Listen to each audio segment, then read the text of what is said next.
Hi, this is May. And I'm Joy. Welcome to the QWERTY Writing Life Podcast, where we have candid chats about our creative lives. May and I are friends, writers, and creatives who want to share our endeavors out loud. On this podcast, we're here to encourage each other, and you too, and share tools we've discovered or made up.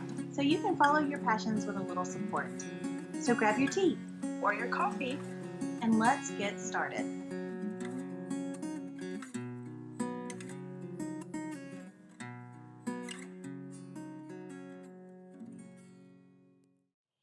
So, Joy and I have known each other for about 18 years. We met in college. The very first day that we were there for orientation, we met each other. We were like in the same small group situation, learning about all of the weird things that's going to happen in college. And somehow we ended up across the hall from each other in our dormitory. And so what we ended up doing our freshman year was just leaving both of our doors open and just yelling at each other across the hall. And that began a wonderful friendship that is Joy and me right now. So, after we graduated from college, though, we kind of lost touch for like 10 years. And strangely enough, our reconnecting place was the zoo. So makes sense to me. We had both of our kids. Well, she has 2 kids and I have 2 kids, and they were playing and everything, having fun. And you kind of look over to the side, and it's like, Joy, there you are. Know that person? So, I lost you for 10 years. I mean,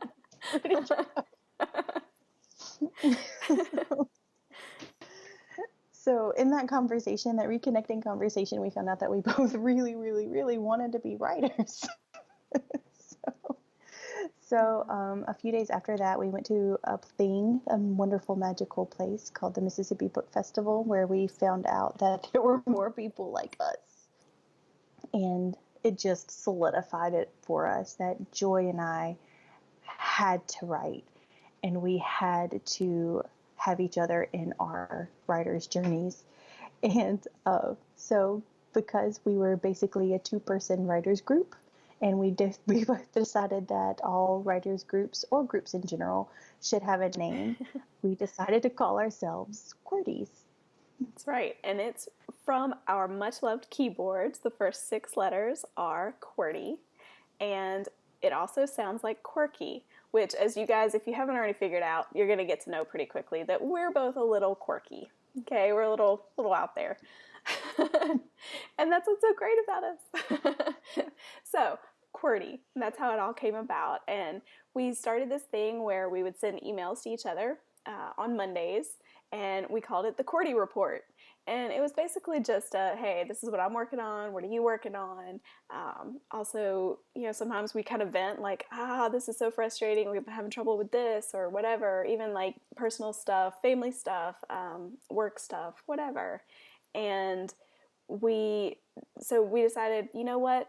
We want to take this into something more. And that's where we started thinking about a podcast. So now we're taking the QWERTY Report in public, which may or may not be a good thing. I hope it's a good thing. We think it'll be a good thing. I think it's a great thing. So really, that's all that matters. See, quirky. Oh, and your opinion. Sorry. I'm not supposed to be PC on here. I don't know. You're going to run away all of our listener. I'm sorry. I'm back.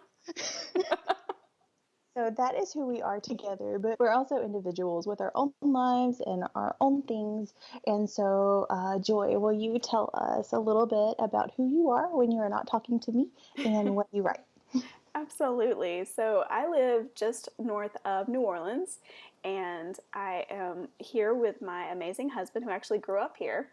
And he is very supportive of all of the writing that I do. He does so much to help me have time to be able to get those words in.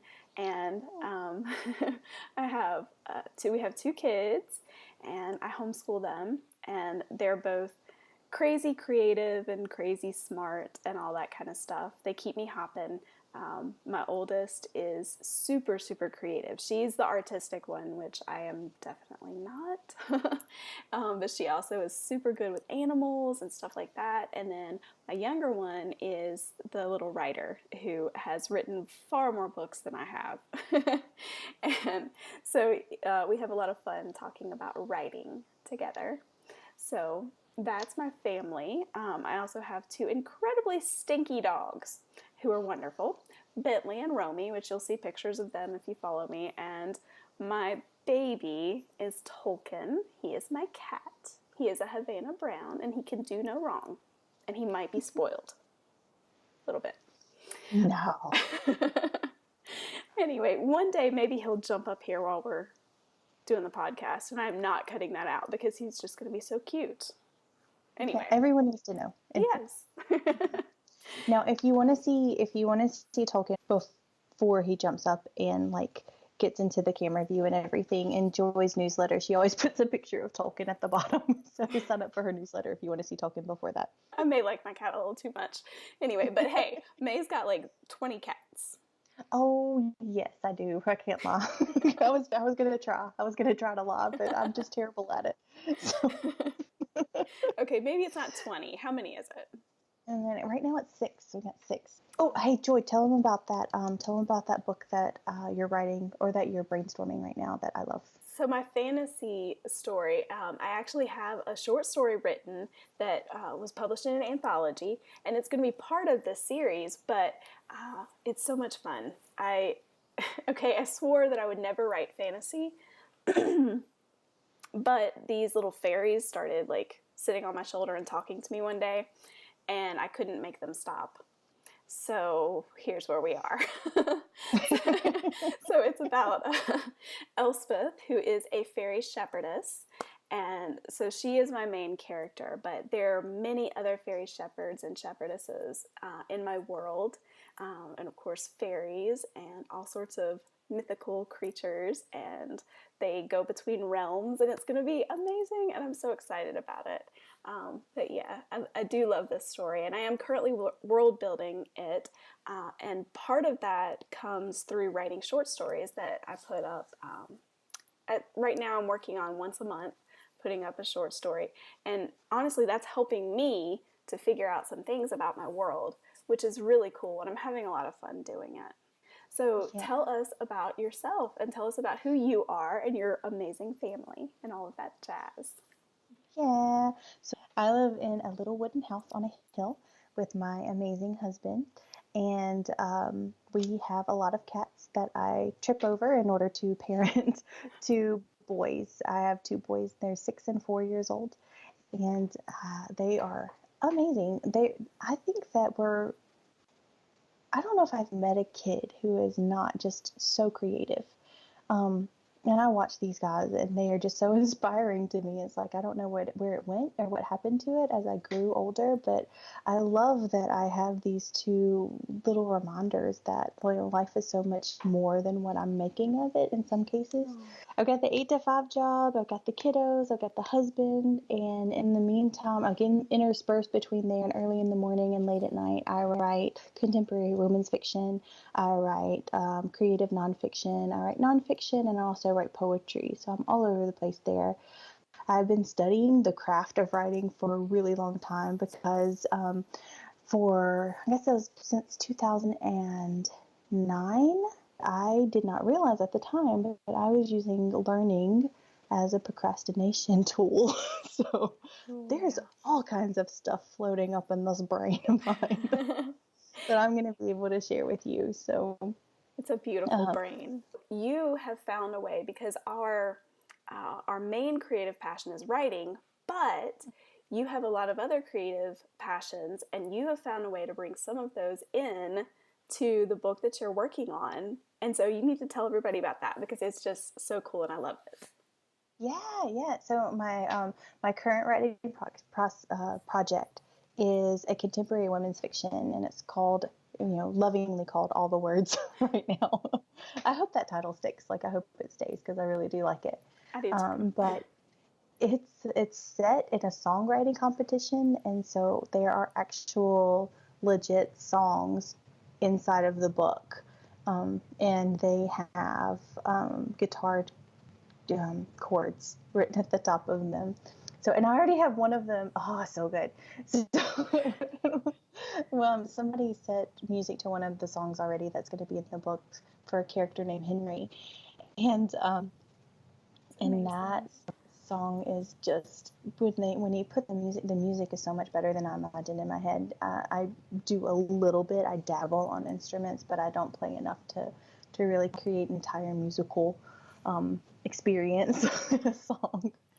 So this guy I knew from college did it for me and sent it to me, and it was so much more than I expected it to be. And his name is Kyle Miller. He has a podcast too called Somewhat Creative. And if you enjoy music, please go check out his podcast. It's amazing. He interviews all kinds of musicians, and he is a musician himself, and so he talks about music and stuff. So you gotta go see him.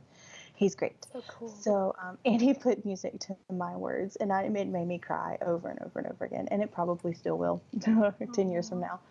But yeah. So I have songs in there. And I love how, like, we're coming back together with friends from college and, like, getting reconnected through the stuff that we're doing. And I think that that's just awesome. We all need something that lights the fire. We need to be excited about something and want to touch it and feel it and make it. And I think that's in us. Like, I really do. I think that that's something that's ingrained in every single human being, where we just want to make something. Yeah. Whether it's a home, or whether it's a book or a picture or a good meal, like whatever it is, just, we all have a wick that needs to be lit.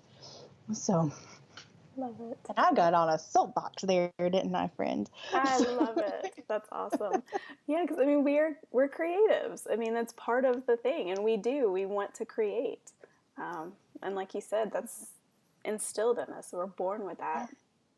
And we knew that we couldn't stick to just writing. And so whenever we had the idea of this podcast, we wanted to have these real, honest, fun talks about all aspects of creativity that we use in our lives. Now, the main thing is going to be writing, because writing is if I had to pick one creative outlet, writing would be the one, because that's the one that blazes inside it.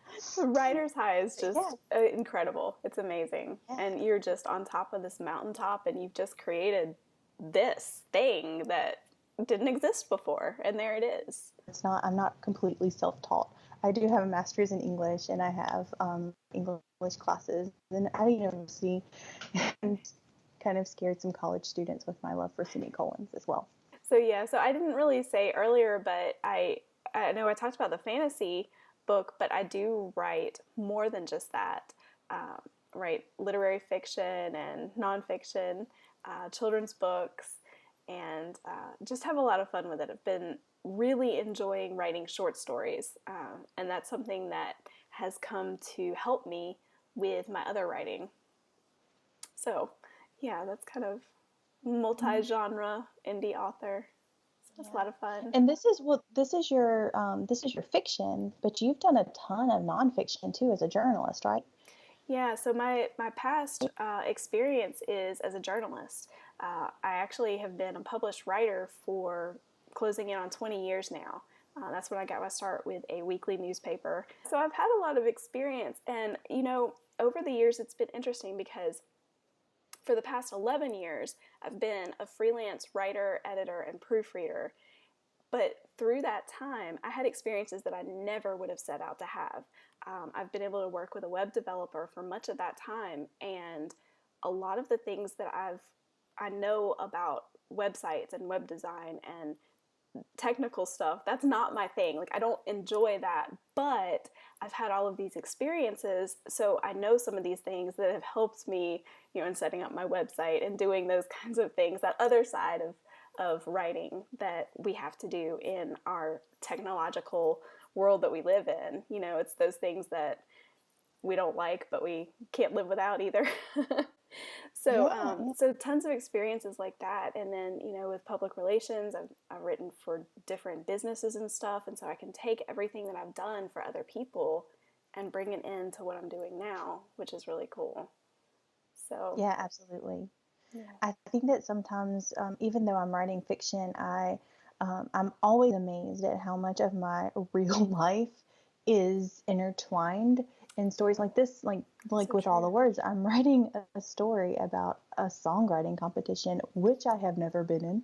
So, but some of the experiences, like the emotional experiences, and even some of the work experiences and stuff with the main character, it's like, oh, let's put this time that I had this happen, like Yeah. just kind of line that in there, and of course exaggerate it and make it what the book needs it to be. But yeah, just having these different jobs from college and knowing what it smells like whenever you are caked in grease at the end of a work shift, like that kind of thing is that's real life, and we're throwing that into our fiction and stuff. So I love that too. Yeah. I love how fiction is probably more real in some cases than nonfiction in our lives, because as authors we get to say everything that we don't say outside of the book. Shh, don't tell our secrets. Shh. Oh, sorry, but I think that's a good one. That's quotable. That's quotable stuff right there. So true. So But true. I do, and I think that that's one reason why I love it, because I've been raised as a reserved person. Like, you're supposed to just make everybody happy and not say anything that's going to ruffle the feathers of anyone. And maybe that's why it lights my fire so much, is because it's like I finally get to say something out loud. Make those feathers fly. Yeah. Fluffing them up. I love it. Oh goodness. So yeah. So Mm-hmm. I guess it's about time to kind of close it out, and you want to tell everybody a little bit of why we want to do this and what we hope to do in the future.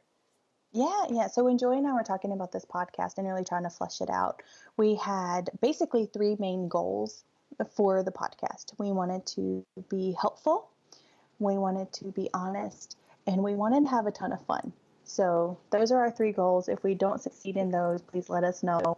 So, and we want to bring in, our creativity and what goes on in our weeks, not just in writing, but in the other creative things we do. Like earlier tonight, before we started recording this, May was telling me about reading with her sons, and that was just a super sweet, cute story. And like, those are the kinds of things that we want to bring in, and we want to hear about your creative weeks as well. So, comment, let us know what's going on in your lives. What are you working on? What are you doing? If something that we say sparks a thought or something, or you have a question, drop that in our comments. There are plenty of ways that you can reach us, and you'll get that in the outro, which is an actual word we have learned. We found out. So we'll have all that. And then also the two things that we wanted to make sure we kept in mind is your time is valuable. And a lot of times you have to multitask. So we know this very well. And so sometimes if you want to listen to a podcast, one, you don't have a lot of time. And two, you may just have the kids in the background and you may not be able to put in headphones. So we're going to aim for short episodes that the content can be family appropriate and family friendly. And so those are a couple of our goals as well. But we look forward to hearing from you. We can't wait to see you back next week. We can't wait to chat some more about our creative lives. And we hope you have a wonderful week. Bye. Bye. Thanks for listening until the end. Seriously, you're a trooper. Do you think QWERTY Writing Life is the bomb? May, you just said the bomb. Don't you censor me. If you think QWERTY Writing Life rocks ice for real, oh my word, please rate, review, and share us with others. If you have questions about this week's episode or want to start a conversation, you can reach us by visiting QWERTYWritingLife.podbean.com. We'll be back next week with more candid chats for you.